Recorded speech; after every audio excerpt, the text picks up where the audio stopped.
Vice Ganda, Christy Permin, MC Mwa, and Lassie abay nagkaharap-harap sa It's Showtime. But before that, if you haven't subscribed yet to my YouTube channel, please don't forget to like, share, and subscribe at hit mo na rin ang notification bell for more showbiz updates.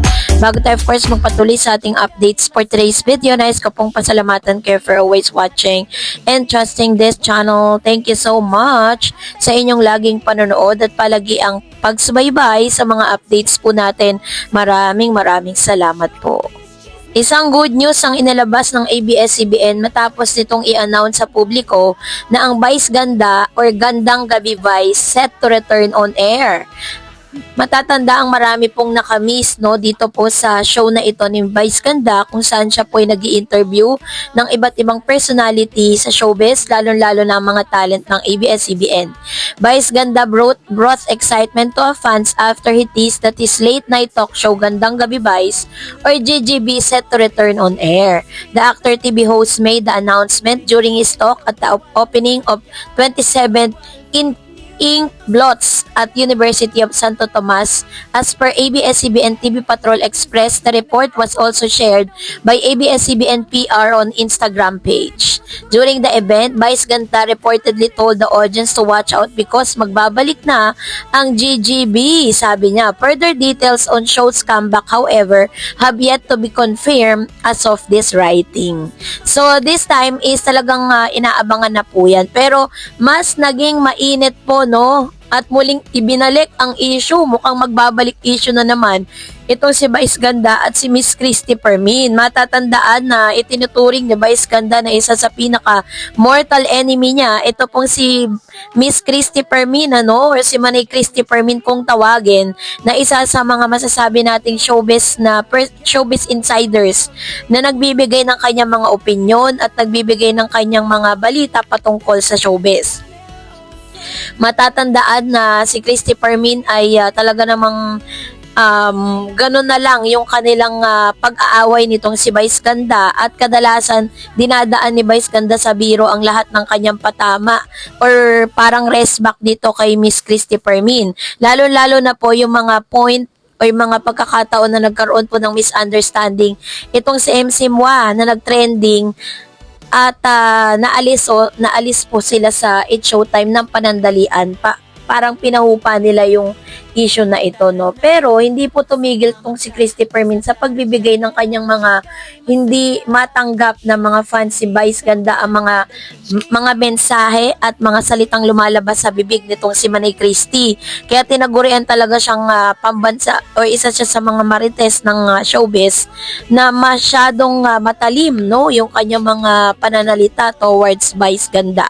Lahat ata ng mga issue ni Vice, tapos nagkaroon din ng issue si Vice Ganda tungkol sa isang politicians matapos itong magbigay ng kanyang opinion, ay muli na namang nagkaroon po ng pagkakataon itong si Christy Permin para banatan si Vice Ganda alongside doon po sa kanyang partner na si Ayon Perez.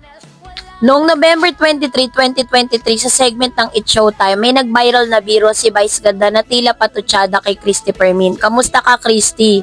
Anong pinagkakaabalahan mo bukod sa paggawa ng mga kasinungalingan? Binato niya sa isang contestant na kapangalan ni Christy. Ito ang naging simula ng direktang reaksyon ni Permin. So ngayon na naman, eto na naman, dahil po sa isang segment po ng It's Showtime na Laro-Laro Pick, ay nabunot na naman itong si Vice Ganda ang kapangalan ni Manay Christy Permin dito po sa segment na ito. Kaya namin ngayon ay nagba-viral at pinag-uusapan na naman ng ilan sa mga banat nitong si Vice Ganda towards Christy. Kaya sinasabi tuloy ng ilang mga netizen na maaaring umpisa na naman ng war between Vice at Christy Permin. Panoorin natin ito. Sino kaya magkwento ng mga nangyari sa kanya? Sino? Ito! Si Chris, ito! Lahat ito kinukwento. Kahit di ka sigurado, di ba? Ito. Oh. Hindi ko alam. Tapos ngayon pupunta ka sa show namin. So, Chrissy, kamusta? Mabuti naman. Nasa yung dalawa pa. Ano pinagkakabalahan mo? Bukod sa paninira ng buhay ng iba? Nagtitinda. Naging katatawanan nga ang isa sa mga contestant dito po sa It's Showtime ngayong araw, kung saan direkta no, na kinausap nitong si Nick Vice Ganda, ang isang contestant na tila baga kinakausap niya si Manay Christy Permin.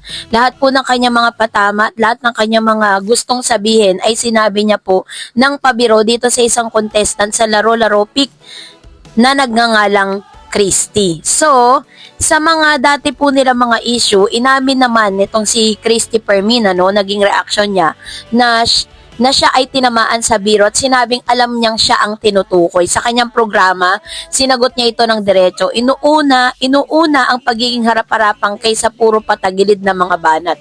Sa kanyang payag, sinabi ni Christy na dapat diretso at klaro ang isang tao kung may reklamo o banat, hindi patagilid.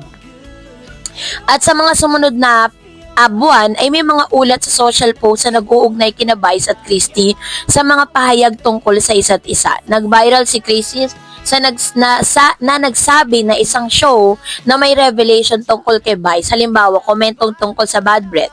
Kahit hindi klaro ang buong konteksto nito, nag-ambag ito ng tension online. May mga netizen din na nagsabing ilang pahayag ni Permin ay tinuring na derogatory o maging posibleng breaching, hindi lang sa showbiz etiquette, kundi pati public respect sa LGBTQ plus community. Pinuna maging ng ilang groups at personalidad.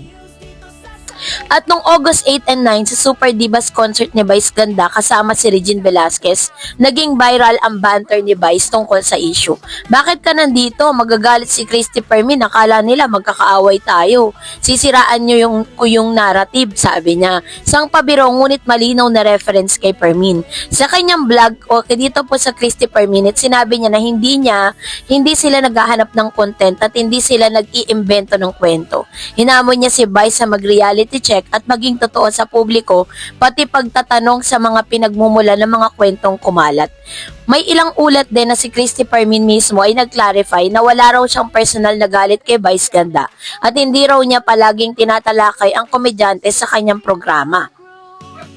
So, yun po yung ilan sa mga sagot, yung banter nilang dalawa, yung issue nila. At ngayon, ay muli na naman na tila baga nagbabadya ng panibagong war. Ngayong 2026, ito pong si Vice Ganda at si Christy Permin dahil sa mga banat di umano muli nitong si Vice Ganda towards Christy. Hindi man po niya tahasan or direktang sinabi ang buong pangalan ni Manay Christy Permin sa kanyang pagbibiro, pero pag nakarating na naman itong video na ito, dito po kay Christy, ay talagang masasabi nating magkakaroon na naman ito ng sagutan sa social media. Pero alam natin na si Vice Ganda, ang lahat po ng mga issue at lahat ng mga bagay na talaga namang pinag-uusapan ngayon patungkol sa kanya, ay dinadaan niya lahat sa biro. So, dahil nga talagang para sa kanya, kung ikaw ay pikon, talo ka. So, that's it for today. For more videos and updates, please don't forget to like and subscribe.